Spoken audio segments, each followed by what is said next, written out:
And welcome back to the Survive Scale Soar podcast. I'm your host, Jeremy. I am also the owner of Red Hawk Coaching, a coaching services company that provides services for real estate agents, real estate team leads, real estate broker owners, and small business owners. If you'd like to learn more information about Red Hawk Coaching, visit my website, redhawkcoaching.com. Again, that is redhawkcoaching.com.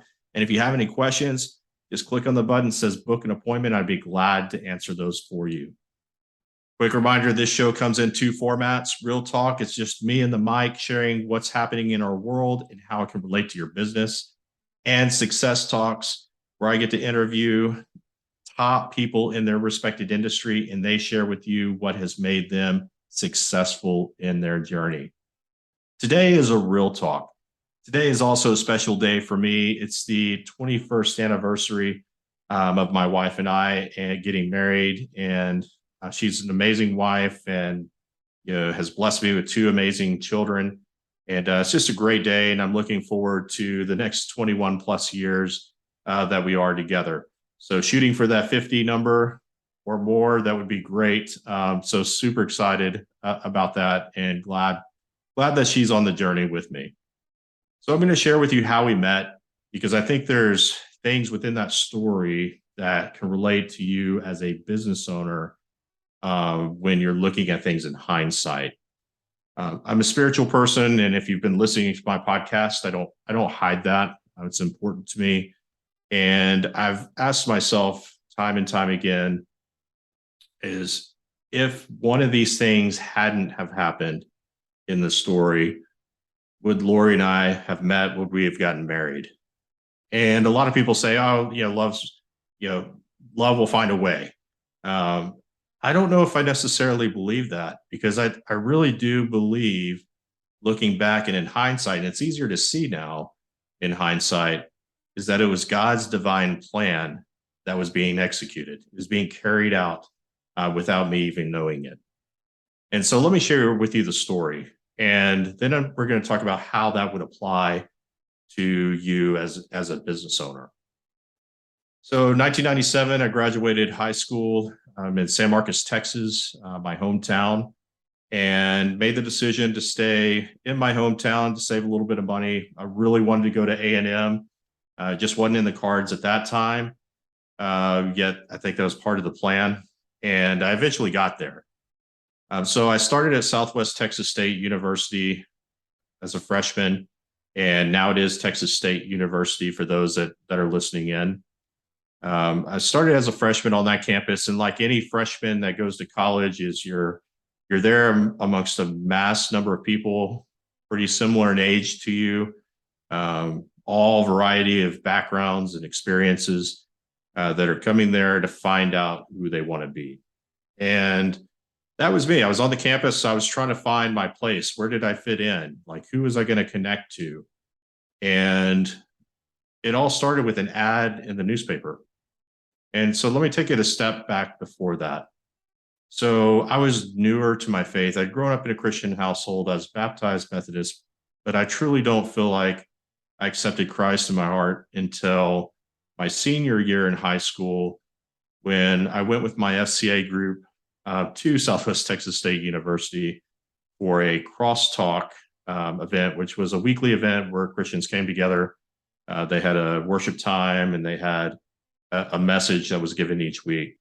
And so after that event, led by Scott Crenshaw and the praise and worship team that they had at that time, I made the decision to accept Christ in my life, and completely changed it. So fast forward again, I'm this freshman on campus at Southwest Texas State University, trying to find myself, and I see this ad in the paper, and I'm not going to get this right. It's been too long. I can't remember, but it was something like, if you have an interest in a brotherhood of godly men, reach out to Travis Young. And so I did. I reached out through this ad and met with Travis, and we had a great conversation. He was talking about this organization that originated on the campus of the University of Texas called Bucks, or some know it as Brothers Under Christ. It was a Christian fraternity. And Travis was working to put a group of men together to see if it would be viable to start a chapter at the college there. And so there was a party that was shortly after. There's probably about 50 men or so that gathered. We had great worship. We had a great speaker. I think Travis might have even spoke, and talked about the opportunity, the organization, what it might look like, would we, the meetings we'd have, things like that. And it was basically kind of a call, almost like an altar call to like, who's going to step forward to be a part of this? Out of those 50, it was only like 7 men that made the decision to step forward. I was one of them. I'm honored to be one of the founding fathers of Bucks at Texas State University now, and we just got through celebrating 25 years a year ago. So I think we're 26 years now as an organization on that campus, impacting the men of the campus. And so I had this opportunity to be a part of that. And the next step of the story would be that we're coming up to, I think the first semester was about to end, or maybe just after. And when I was thinking about, well, where was I going to work for college? And I'd worked at the movie theater before, but I was ready to do something different, ready to do something that could potentially be a resume builder, that sort of thing. And so Travis knew this, and he said, "Hey, why don't you come work at Camp Kennecott?" And they're in Missouri, as part of Joe White Ministries. And I actually went and met with Joe White in Austin at an interview session where I got to meet with him and talk to him and be interviewed, do the application process. And at the end of it, Joe was like, "Yeah, great interview. Just want to let you know, it's a process. It takes time. We have a lot of people we're interviewing. We'll get back to you." So, I went through that process, and I felt like there's a pretty good chance that I'd be heading to Missouri for the summer. And in the interim, our president, Brian Stone, said, "Hey, why don't you come work with me at Camp Balcony Springs? I worked there last year. It's right here in Central Texas in Marble Falls, and you ought to apply there and see what happens." So I went through that interview and application process. And again, they were like, "We're going through a lot of interviews. We'll let you know sometime soon." So time went by, and I get a call from Camp Balcony Springs. They said, "Congratulations. We've gone through the application process. We think you are a great candidate to be at our camp this summer. And we just need to know if that's your decision." And so after thinking about it, I let them know, yes, I'd love to be there. Still hadn't heard from Kennecott. And it was a day later, Kennecott called me and said, "Hey, great interview. We've reviewed all the applications. We'd love for you to come work at Camp 9, which I think was like the caving camp, because I was really into rappelling and caving at the time. And so, it was something that excited me. And it was one of the first times in my life I had to make sure that my yes was my yes and my no was my no. And so I had to decline because I'd already said yes to Camp Balcony Springs. And, looking back at it in hindsight, these little things were lining up the opportunity to meet my future wife. So I go to camp that summer, and that's where I do meet Laurie. We hang out during the summer. We have a good time. During the nights the counselors had off, we'd go in groups to watch movies in Austin or go out to eat, just do fun stuff and hang out. And I got to grow closer to her, and I really liked her at the time. And we decided to start dating, and camp ended, and we continued to date long distance.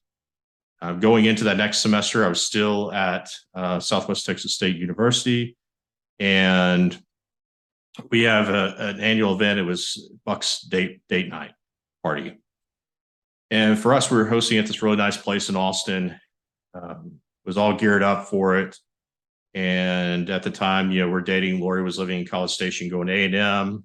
I was living in San Marcos going to Southwest Texas.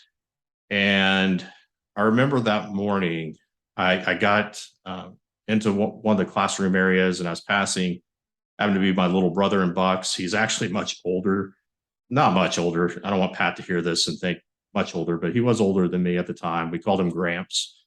He was my little bro for Bucks. I had just gotten a call from Laurie that her car had broken down, and that she wasn't going to be able to attend the date night. So here I am. I'm a founding father. Everybody that's coming to this event has a date, and I'm going dateless. And so sharing this with Pat, and Pat was like, "Man, I'm so sorry to hear this." Well, Pat was also a counselor at that camp. Pat also knew Laurie. So while I'm in class, going through classes that day, Pat had called Laurie and said, "Hey, I'm coming to pick you up, and I'm going to take you to Austin, so you can be at the day party with Jeremy." So lo and behold, I get to the party, kind of down at the time, and in walks Laurie and Pat with a big smile. Of course, he'd saved the day, but it was a big surprise, and for Pat to do that, and I'll never forget that. That was one of those things where somebody goes completely out of their way to do something very special in your life. So that happened. Wasn't much longer after that. I'd made the decision to go to A&M. I moved in with initially with some guys from camp, and I was there for the summer, and then I had to find another location because they were all going different directions. And so I'd gotten involved with Breakaway Ministries at the time, led by Greg Mott. He's now the senior pastor at Houston First Baptist. And I met a guy named Cleet Sile there, and I was like, "Cleet, do you happen to know anybody that needs a roommate next semester? I'm kind of in a jam here." He said, "Come live with us." And so I did. I moved in. There was 4 of us in a 2-bedroom apartment. At the time, we were paying $50 a month each for rent. So that kind of tells you what the cost of rent was at that time. And it was also not the most desirable place. It was a place to call home while I was in college. It was in that opportunity that I met not only Cleet, but a guy named Josh Thornton, Mo, and then also a guy by the name of Brandon, who's since passed. Great men in my life and great friends. Brandon was actually one of my groomsmen in the wedding, and so it's you never know when you're going to have amazing people put into your life. Brandon was one of those, and I think just part of the story and God aligning me with finding Laurie. So the night came. We dated for about 3 years, and I came to the decision that I wanted to ask her to marry me. So it was a night on the campus of Texas A&M that we were watching one of the Opus shows. It was Jesus Christ Superstar. In my right pocket, I had the ring, and I can tell you I was a nervous mess the entire show because I was thinking about it. And while the show was going, my roommates, bless them, went out to Albritton Tower, set up a really nice oak table with white linens, bottle of champagne on ice. They had my Bible there because I was going to read from Proverbs to Laurie after I proposed to her. We had a dessert. Her favorite dessert, Cafe Excel, was there, which she couldn't even eat after we proposed. She was so nervous. And then then it happened. So we were walking across the field towards Albritton Tower. And one of the things that are said about Albritton Tower is if you walk through it with the one that you love, you're destined to get married. And so we're walking across the field. I said, "Laurie, why don't we walk through Albritton Tower?" And it kind of took her by surprise, but she was like, "Okay, sure, let's walk over there." And as we're approaching, she sees this elaborate setup that my roommates had done for me, and she's like, "Hey, we can't go over there. We're going to ruin something for somebody." I was like, "Oh, there's nobody over there. Let's just go now. We'll walk through. We'll be good." She's like, "We just can't do it, Jeremy. We're going to ruin something for somebody." And finally, I had to tell her it was for her. And so I proposed to her. We were at the table. All my roommates, they formed a parade of cars that went around and around Albritton Tower. They were honking their horns. It was a really just cool opportunity, and one that I'll never forget. The story it takes me back there. And so we ended up being engaged for about a year, and we got married here in Kingwood, Texas, at First Presbyterian Church here in Kingwood. Her dad was a music minister at the time, and so that's where we ended up getting married, and we ended up settling here in the Houston area. We lived in Houston for a period of time, inside the city limits in Summerwood, and then we moved out to Kingwood, where we've been since 2008 and raising our family. So I say all this to say, and how does this relate to your business? Okay, it's a great story, but how does it relate to business? So again, it goes back to that question: is if one of those things had not happened, like if I wouldn't have answered that ad to meet Travis, would I have ever met Brian to go to Camp Balcony Springs? And if I didn't go to Camp Balcony Springs, would I have ever met Laurie? If I didn't have that date night while we're dating long distance, could that have impacted our relationship? Who knows? I don't know. So you go and you look at all these little things that happen along the way, and I'm telling you, there's a lot of other things that I could spend a lot of time talking about, but I don't want to bore you. But looking in hindsight, it's always easier to look in hindsight.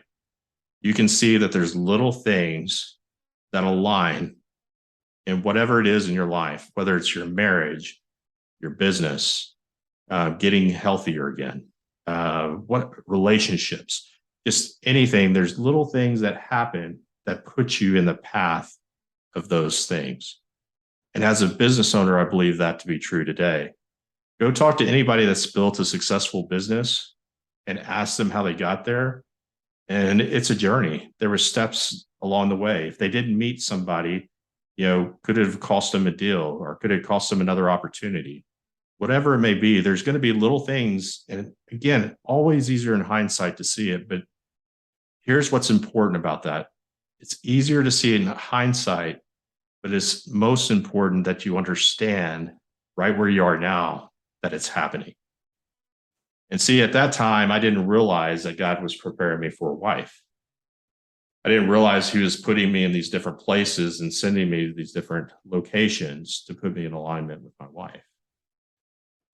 Now I know that.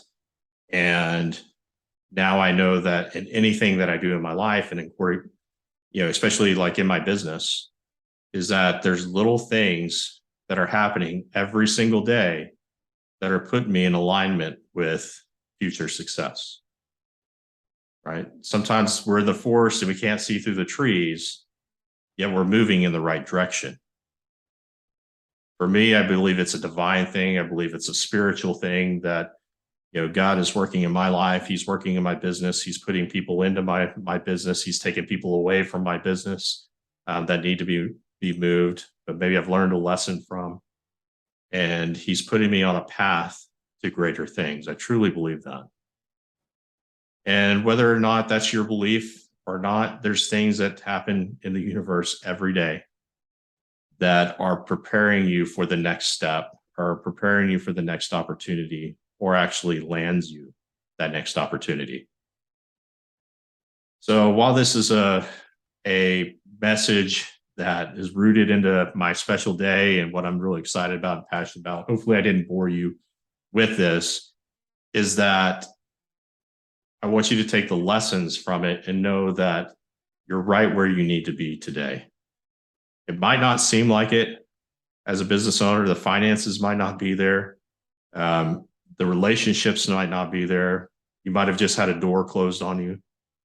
Whatever the case may be, you're right where you need to be today.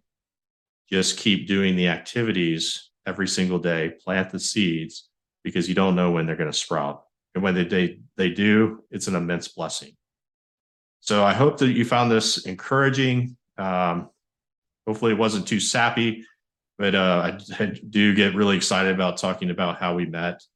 I would love to hear if post a comment in my podcast and let me know how you met. I love those type of stories. Share with me, if you've got an exciting story about where you are in your business and the little things that happened along the way that created the success for you. I'd love to hear about that. I may even have you as a podcast guest, because I think people need to hear that.